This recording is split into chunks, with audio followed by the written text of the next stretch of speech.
வணக்கம். கடந்த 7-8 மாதங்களாக நான் முற்றிலும் குழப்பத்திலும் கோபத்திலும் இருந்து வருகிறேன். நான் உங்களுக்கு கடைசியாக ஒரு எச்சரிக்கை கொடுக்கிறேன். அதனால் நான் அதை செய்யும் அளவுக்கு வைத்து விடாதீர்கள் என்ற விதத்தில் தற்போதைய வங்கதேச இடைக்கால அரசாங்கத்திற்கும் மாணவர் தலைவர்களுக்கும் வங்கதேச இராணுவ தலைவர் இப்போது ஒரு எச்சரிக்கையை விடுத்துள்ளார். இதன் மூலம் வங்கதேசம் ஒரு இராணுவ புரட்சியை நோக்கி செல்கிறது என்ற ஒரு செய்தி பரவத் தொடங்கியுள்ளது. அதற்கான சாத்தியம் சிறிய அளவில் உள்ளதென்றுதான் சொல்ல வேண்டும். சில நாட்களுக்கு முன்பு இந்தோ பசிபிக் பிராந்தியத்திற்கு பொறுப்பான அமெரிக்க இராணுவ ஜெனரல் ஒருவர் வங்கதேச இராணுவ தளபதியை சந்தித்திருந்தார். இந்தியா தொடர்ந்து பல்வேறு விதங்களில் அங்கு தலையிட்டு வருகிறது. இதற்கிடையில் தீவிரவாத குழுக்கள், இஸ்லாமிய தீவிரவாத குழுக்கள், மாணவர் சங்கம் என்ற போர்வையில் இயங்கும் பயங்கரவாத அமைப்புகள் எல்லாம் யூனுஸ் அரசாங்கத்தின் தலைமையில் இராணுவத்திற்கு எதிராக ஒரு பிரச்சாரத்தை தொடங்கியுள்ளன. அவர்கள் முதலில் செய்தது பங்களாதேஷில் உள்ள காவல்துறை அமைப்பை அழிப்பதாகும். ஓரளவுக்கு அவர்கள் அதில் வெற்றியும் பெற்றார்கள். பெரிய அளவிலான கலவரம் கட்டவிழ்த்து விடப்பட்டது. காவல் நிலையங்கள் முற்றுகையிடப்பட்டு ஆயுதங்கள் பறிமுதல் செய்யப்பட்டன. ஆனால் அவர்களால் இராணுவத்தை தொட முடியவில்லை. இந்த கட்டத்தில் அவர்கள் இராணுவத்துடன் உரசி பார்க்க முயற்சிக்கிறார்கள். பங்களாதேஷ் இராணுவம் யூனுஸின் அனைத்து கொள்கைகளையும் ஆதரிக்கவில்லை. இப்போதும் கூட வங்கதேச இராணுவ தலைவர் ஷேக் ஹசீனாவிற்கும் அவர் நியமித்த வங்கதேச ஜனாதிபதிக்கும் விசுவாசமான ஒரு இராணுவ தலைவராக இருக்கிறார் என்பதை நாம் புரிந்து கொள்ள வேண்டும். அதே நேரம் அவரும் அவரது இராணுவத்தில் ஒரு பெரிய பகுதியினரும் இந்தியாவுக்கு ஆதரவாகவும் உள்ளனர். நாம் முன்பே ஒரு காணொளியில் சொல்லியுள்ளோம்.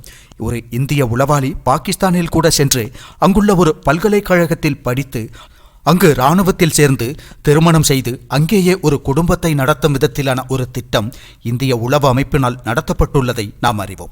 அப்படியாகும்போது ஒரு சாத்தியமான அச்சுறுத்தலாக பார்க்கப்படும் வங்கதேசத்தில் இந்தியாவின் திட்டமிடல்களும் செயல்பாடுகளும் மிக பெரியவையாக இருக்கும் என்று நாம் கருதுகிறோம். அதாவது உப்பு முதல் கற்பூரம் வரை என்று சொல்வது போல் அவர்களின் மருத்துவத்துறையாக இருந்தாலும் சரி, மற்ற வணிகத்துறைகளாக இருந்தாலும் சரி, அது அவர்களின் திரைப்படத்துறையாக இருந்தாலும் சரி, இராணுவம் மற்றும் காவல்துறையாக இருந்தாலும் சரி, ஆன்மீகத்துறையாக இருந்தாலும் சரி, அரசியல் கட்சிகளாக இருந்தாலும், மாணவர் அமைப்புகளாக இருந்தாலும் சரிதான், ஒவ்வொரு துறையிலும் இந்திய முகவர்கள், அவர்களின் நெட்வொர்க்குகள் மற்றும் அவர்களுடன் தொடர்புடையவர்கள் இருப்பார்கள். அந்த நாட்டில் இந்தியாவுக்கு பெரும் செல்வாக்கு நிச்சயம் இருக்கத்தான் செய்யும்.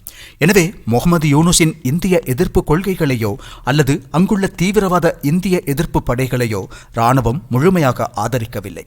இராணுவம் அங்கு விரைவில் தேர்தலை நடத்தத்தான் விரும்புகிறது. இராணுவ ஜெனரல் அதிகபட்சமாக பொறுமை காப்பதாக கூறியுள்ளார்.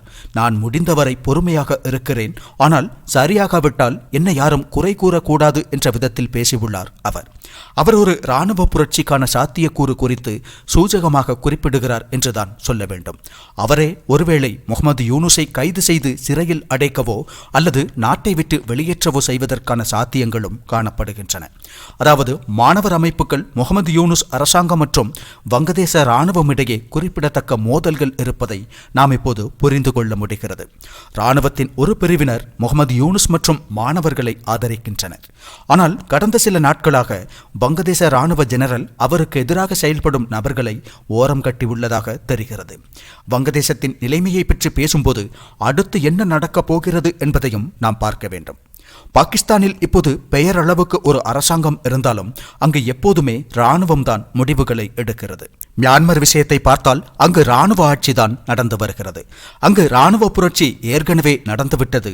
பங்களாதேஷ் மியான்மருடன் எல்லையை பகிர்ந்து கொள்ளும் ஒரு நாடாக உள்ளது. இந்தியாவை பொறுத்தவரை அங்கு ஜனநாயகம் செழிக்க வேண்டும் என்ற தீவிர ஆசையெல்லாம் எதுவும் இல்லை. அவர்கள் அதை விரும்பவில்லை எனும்போது அதனால் நமக்கென்ன? வங்கதேசத்தில் இராணுவம் ஆட்சியை கைப்பற்றினால் அது நடக்கும், அவ்வளவுதான். இராணுவம் இந்தியாவுடன் தொடர்பில் இருக்கும் என்றே தெரிகிறது. அதாவது வங்கதேச இராணுவம் ஒருபோதும் இந்தியாவிற்கு எதிராக செல்லாது. வங்கதேச இராணுவம் இந்தியாவை நன்கு அறிந்திருக்கிறது. அவர்கள் இந்திய இராணுவத்துடன் தொடர்ந்து தொடர்பில் இருந்து வந்துள்ளார்கள். அது இந்தியாவுக்கு மிக அருகில் இருக்கும் நாடு என்பதால் இந்தியாவை பொறுத்தவரை இதனால் இந்தியாவிற்கு பெரிய அச்சுறுத்தல் எதுவும் இல்லை. அங்கு இராணுவ புரட்சி நடந்தால் இந்தியா விரும்பினால் அதே இராணுவத்தை பயன்படுத்தி அங்குள்ள இந்திய விரோதிகளை கட்டுப்படுத்த முடியும். இந்தியா ஜனநாயகத்தை தான் விரும்புகிறது என்பது ஒரு உண்மையாக இருந்தாலும் வங்கதேசத்தில் இராணுவ புரட்சி நடப்பதால் இந்தியாவிற்கு எந்த பிரச்சனையும் இல்லை. அங்கு என்ன நடந்தாலும் அதை எவ்வாறு பயன்படுத்திக் கொள்வது என்பது இந்தியாவுக்கு நன்றாக தெரியும். இப்போது மியான்மரின் விஷயத்தையே எடுத்துக்கொள்வோம். மியான்மர் இராணுவம் சீனாவுடன் ஓரளவு நெருக்கமாக உள்ளது. அதனால் என்னவானது? இந்தியா தற்போது மியான்மரில் அராக்கன் இராணுவத்தை மறைமுகமாக ஆதரித்து வருவதற்கான அறிகுறிகள் உள்ளன. அராக்கன் இராணுவம் மியான்மர் இராணுவத்திற்கு எதிரானது. அவர்கள் மியான்மர் இராணுவத்துடன் சண்டையிடுகிறார்கள். இருப்பினும் இந்தியா அராக்கன் இராணுவத்திற்கு மறைமுக ஆதரவை வழங்கி வருகிறது.